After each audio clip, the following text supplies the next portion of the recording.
हाल ही के दिनों में केंद्र शासित प्रदेश लद्दाख में एक बार फिर बड़े पैमाने पर विरोध प्रदर्शन देखने को मिला।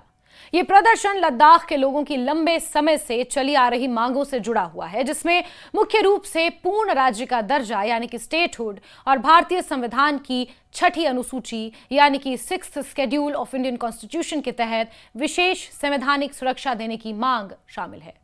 इन मांगों को लेकर लेह और कारगिल दोनों क्षेत्रों के लोग सड़कों पर उतर आए हैं एक बार फिर।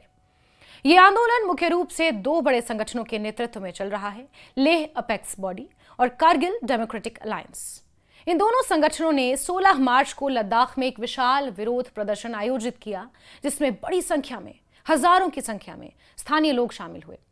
आंदोलनकारियों का कहना है कि पिछले 6 वर्षों से लद्दाख के लोग लोकतांत्रिक प्रतिनिधित्व और संवैधानिक सुरक्षा से वंचित हैं और अब वो अपने अधिकारों की बहाली के लिए एकजुट होकर आवाज उठा रहे हैं।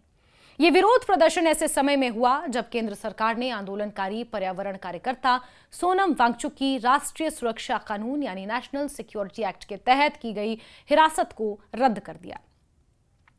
सरकार के इस फैसले को कई लोगों ने आंदोलन को शांत करने की कोशिश के रूप में देखा। हालांकि आंदोलनकारी संगठनों ने साफ कर दिया कि केवल एक व्यक्ति की रिहाई से उनकी मुख्य मांगें पूरी नहीं हो जाती, इसलिए विरोध प्रदर्शन जारी रहेगा अपनी मांगों को लेकर। लेह अपेक्स बॉडी के सह अध्यक्ष सेरिंग दोर्जे ने यह कहा कि संगठन पहले से तय कार्यक्रमों के अनुसार ही 16 मार्च को विरोध प्रदर्शन करेगा। दरअसल सोनम वांगचुक की रिहाई की खबर एकदम से आई और ये जो प्रदर्शन 16 मार्च को हुआ, ये बहुत पहले से प्रस्तावित था। उन्होंने ये जरूर कहा कि सोनम वांगचुक की हिरासत रद्द किए जाना एक सकारात्मक कदम है और इससे ये स्पष्ट होता है कि उन पर लगाए गए आरोप निराधार थे, यानी नेशनल सिक्योरिटी एक्ट के तहत उनके ऊपर जो कार्रवाई की गई उसे निराधार बताया। सेरिंग दोर्जे लखरुक ने यह भी कहा कि वांगचुक की रिहाई से लद्दाख के लोगों को सम्मान और राहत मिली है। आंदोलनकारियों का मानना है कि इस फैसले से यह साबित हो गया है कि उनके खिलाफ लगाए गए आरोपों में सच्चाई नहीं थी। इसके बावजूद उन्होंने स्पष्ट किया कि आंदोलन का मुख्य उद्देश्य लद्दाख के लिए संवैधानिक सुरक्षा, राजनीतिक अधिकार हासिल करना है, इसलिए विरोध यूं ही जारी रहेगा। इस आंदोलन की सबसे बड़ी मांग लद्दाख को पूर्ण राज्य का दर्जा देना है। वर्तमान में लद्दाख एक केंद्र शासित प्रदेश है जिसका प्रशासन सीधे केंद्र सरकार के अधीन है। 2019 में जब जम्मू कश्मीर का पुनर्गठन हुआ और Jammu and Kashmir reorganisation act 2019 लागू किया गया, तब लद्दाख को अलग केंद्र शासित प्रदेश बना दिया गया था। उस समय कई लोगों ने इसे सकारात्मक कदम माना, लेकिन धीरे धीरे ये मांग उठने लगी कि लद्दाख को राज्य का दर्जा वापस दिया जाए ताकि यहाँ की जनता को अधिक राजनीतिक अधिकार मिल सके। राज्य का दर्जा मिलने का मतलब यह होगा कि लद्दाख में चुनी हुई विधानसभा और सरकार होगी जो स्थानीय लोगों के मुद्दों पर निर्णय ले सकेगी। फिलहाल लद्दाख में कोई विधानसभा नहीं है और प्रशासन उपराज्यपाल के माध्यम से संचालित होता है।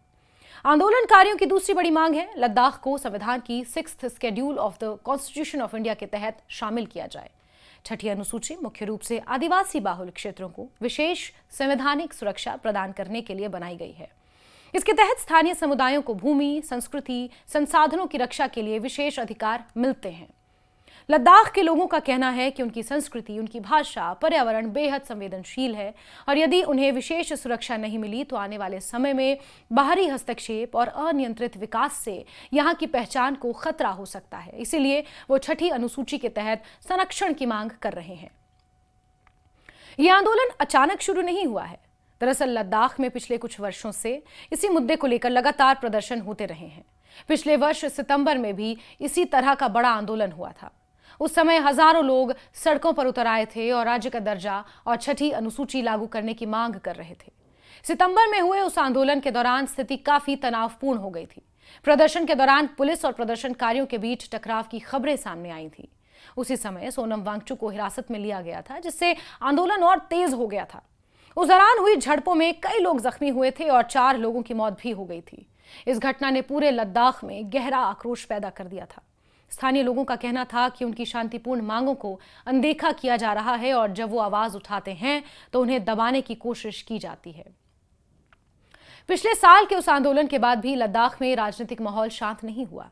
अलग अलग संगठनों ने समय समय पर विरोध प्रदर्शन जारी रखे और इसी दौरान सोनम वांगचुक ने भी कई बार लद्दाख के पर्यावरण और राजनीतिक अधिकारों को लेकर आवाज उठाई। दिल्ली चलो जैसे आंदोलन भी उन्होंने किए। सोनम वांगचुक केवल एक सामाजिक कार्यकर्ता नहीं बल्कि एक प्रसिद्ध इंजीनियर और नवाचारकर्ता भी हैं, एक शिक्षाविद भी हैं। उन्हें फिल्म 3 इडियट्स के किरदार फुनसुक वांगडू की प्रेरणा माना जाता है। लद्दाख में शिक्षा और पर्यावरण संरक्षण के क्षेत्र में उनके काम को काफी सराहा भी गया है। हाल ही के विरोध प्रदर्शन से पहले लद्दाख के उपराज्यपाल ने आंदोलनकारी नेताओं से संपर्क कर 16 मार्च को प्रस्तावित प्रदर्शन को रद्द करने की अपील भी की थी। हालांकि ले अपेक्स बॉडी के नेताओं ने कहा कि ऐसा फैसला अकेले नहीं लिया जा सकता। उन्होंने ये कहा कि इस विषय पर कारगिल डेमोक्रेटिक अलायंस और अन्य संगठनों से चर्चा करना जरूरी है। बाद में दोनों संगठनों के नेताओं के बीच बातचीत हुई और यह तय किया गया कि आंदोलन को जारी रखा जाएगा, क्योंकि उनकी मुख्य मांगें अभी भी पूरी नहीं हुई हैं। आंदोलनकारियों का यह भी कहना है कि केवल आश्वासन देने से काम नहीं चलेगा, बल्कि ठोस कदम उठाने की जरूरत है। वहीं इस पूरे विवाद के बीच केंद्र सरकार ने भी स्थिति को संभालने के लिए कदम उठाए हैं। सरकार ने इस मुद्दे पर चर्चा और समाधान के लिए एक उच्च स्तरीय समिति का गठन किया है। इस समिति का उद्देश्य लद्दाख के लोगों की मांगों और चिंताओं का अध्ययन करना और उनके समाधान के लिए सुझाव देना है। सरकार का कहना है कि वो लद्दाख के विकास और वहां के लोगों के हितों के प्रति पूरी तरह प्रतिबद्ध है। समिति के माध्यम से ये समझने की कोशिश की जा रही है कि किस तरह विकास, पर्यावरण संरक्षण और स्थानीय अधिकारों के बीच संतुलन बनाया जा सकता है। हालांकि आंदोलनकारी संगठनों का कहना है कि वो केवल समिति के गठन से संतुष्ट नहीं है। उनका मानना है कि जब तक उनकी मांगों पर स्पष्ट और ठोस निर्णय नहीं लिया जाता, तब तक आंदोलन जारी रहेगा। लद्दाख एक भौगोलिक रूप से संवेदनशील और रणनीतिक दृष्टि से बेहद महत्वपूर्ण क्षेत्र है। ये क्षेत्र चीन और पाकिस्तान से लगती सीमाओं के कारण भारत तक की सुरक्षा व्यवस्था में अहम भूमिका निभाता है। इसके अलावा यहाँ की अनूठी संस्कृति, बौद्ध विरासत और प्राकृतिक सुंदरता इसे देश के महत्वपूर्ण क्षेत्रों में शामिल करती है। यही कारण है कि लद्दाख के लोग चाहते हैं कि उनके क्षेत्र के विकास और संरक्षण से जुड़े फैसलों में उनकी सीधी भागीदारी हो। उनका मानना है कि राज्य का दर्जा और छठी अनुसूची जैसी संवैधानिक व्यवस्थाएं उन्हें ये अधिकार दे सकती हैं। हालांकि विशेषज्ञों का मानना है कि लद्दाख के आंदोलन को केवल राजनीतिक नजरिए से नहीं देखा जाना चाहिए। ये आंदोलन स्थानीय पहचान, पर्यावरण संरक्षण और लोकतांत्रिक अधिकारों से जुड़ा हुआ है। फिलहाल लद्दाख में हालात शांतिपूर्ण लेकिन संवेदनशील हैं। लोग शांतिपूर्ण तरीके से अपनी मांगों को उठा रहे हैं और केंद्र सरकार से समाधान की उम्मीद कर रहे हैं। आने वाले समय में यह देखना महत्वपूर्ण होगा कि सरकार और आंदोलनकारी संगठनों के बीच बातचीत किस दिशा में आगे बढ़ती है।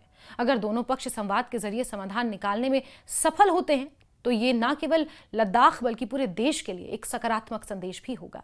कुल मिलाकर लद्दाख में चल रहा यह आंदोलन केवल एक क्षेत्र की मांग नहीं, बल्कि लोकतांत्रिक अधिकारों, सांस्कृतिक संरक्षण और स्थानीय भागीदारी की व्यापक बहस का हिस्सा बन चुका है। आने वाले महीनों में इस मुद्दे पर लिए गए फैसले ये तय करेंगे कि लद्दाख के राजनीतिक भविष्य की दिशा क्या होगी।